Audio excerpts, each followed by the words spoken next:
नमस्कार, आप देख रहे हैं nature times wild India news और मैं हूं सुमित जुनेजा। आज हम आपको लेकर चल रहे हैं रणथंभौर के जंगलों से उठते उस सन्नाटे की ओर जहां इंसानों की चीखों के पीछे बाघों की गूंज सुनाई देती है।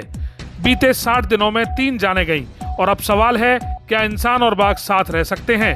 केंद्र सरकार की मंजूरी के बाद 3 बाघ शावकों को राजस्थान के अलग अलग टाइगर रिजर्व में भेजा जा रहा है, लेकिन जिन बाघों ने अभी तक शिकार करना ही नहीं सीखा, वो क्या नए जंगलों में इंसानों को शिकार नहीं बनाएंगे? क्या ये स्थानांतरण एक समाधान है या अगली त्रासदी की शुरुआत?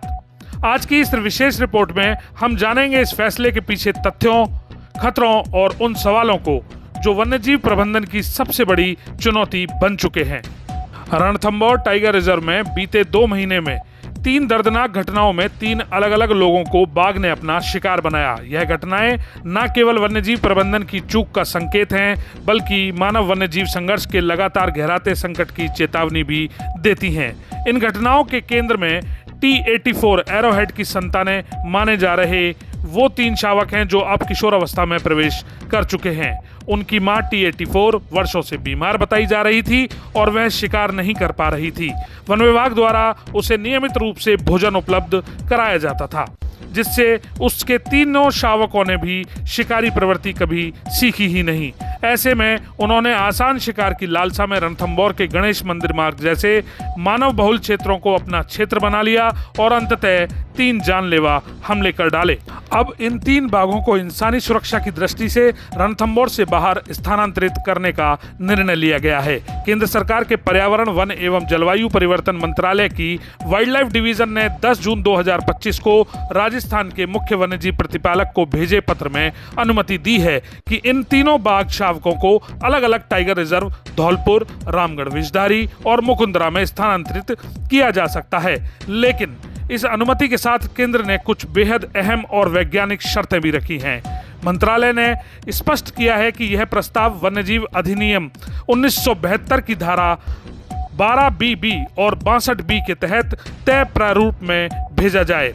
इसके साथ ही यह भी अनिवार्य किया गया है कि बाघों के स्थानांतरण से पूर्व वैकल्पिक आवासों की पहचान, उनकी भौगोलिक स्थिति और इन बाघों की प्रवृत्ति का वैज्ञानिक आकलन प्रस्तुत किया जाए। मंत्रालय की यह शर्तें उस डर को भी उजागर करती हैं जो इन बाघों के स्थानांतरण के बाद नए इलाकों में पैदा हो सकता है। सवाल यह उठता है कि जो बाघ जंगल में शिकार करना सीखे ही नहीं, जिन्हें इंसानों से ही भोजन मिला है और जिन्होंने इंसानों पर हमला शुरू कर दिया, वे अगर नए जंगल में छोड़े जाएंगे तो क्या वहां वे सीधे वाइल्ड में फिट हो पाएंगे या फिर वहां के स्थानीय लोगों के लिए भी वही खतरा बनेंगे? क्या ये बाघ सीधे जंगल में छोड़े जाएंगे या पहले किसी एनक्लोजर में रखकर इनकी रीवाइल्डिंग प्रक्रिया चलाई जाएगी? क्या धौलपुर, रामगढ़ और मुकुंदरा जैसे रिजर्वों की भौगोलिक परिस्थितियां इन बाघों के व्यवहार के अनुकूल हैं? क्या वहां पर्याप्त शिकार मौजूद है? क्या वहां मानवीय बस्तियां सुरक्षित दूरी पर हैं? और सबसे बड़ा सवाल, क्या इस पूरी प्रक्रिया में पशु चिकित्सकों, बायोलॉजिस्ट और बाघों के व्यवहार विशेषज्ञों की राय ली जा रही है? रणथंभौर में बाघों की संख्या अब 80 के करीब पहुंच चुकी है, जबकि रिजर्व की कैरिंग कैपेसिटी पहले ही पार हो चुकी है। टेरिटरी संघर्ष, भोजन की कमी और मानव वन्यजीव सीमा का धुंधलापन, इन सभी कारणों से यह स्थानांतरण जरूरी हो सकता है। लेकिन ऐसे बाघ जिनके भीतर शिकार की प्राकृतिक प्रवृत्ति विकसित ही नहीं हुई हो, उनके मामले में केवल रीलोकेशन एकमात्र समाधान नहीं हो सकता। इस पूरी प्रक्रिया को पारदर्शिता, वैज्ञानिकता और सतर्कता से लागू करना आवश्यक है। केंद्र सरकार द्वारा मंत्रालय के माध्यम से जो पत्र भेजा गया है, उसमें यह स्पष्ट रूप से कहा गया है कि CWLW द्वारा गठित समिति की सिफारिश के आधार पर ही ट्रांसलोकेशन होगा और इसके लिए विस्तृत रिपोर्ट अनिवार्य होगी।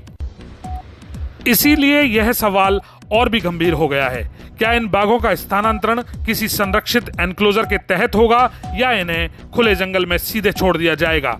क्या यह वास्तव में मानवीय सुरक्षा सुनिश्चित करेगा या केवल रणथंभौर से खतरे को अन्य जंगलों में ट्रांसफर कर देगा? यह मुद्दा अब सिर्फ 3 बाघों का नहीं, पूरे टाइगर प्रबंधन नीति की समझदारी और भविष्य की रणनीति का इम्तिहान बन चुका है। अगर इन बाघों का व्यावहारिक मूल्यांकन नहीं हुआ तो यह न केवल अन्य क्षेत्रों के लिए खतरा बन सकता है, बल्कि बाघ संरक्षण की उस सोच को भी चोट पहुंचा सकता है जो इंसानों और बाघों के बीच संतुलन की बात करती है।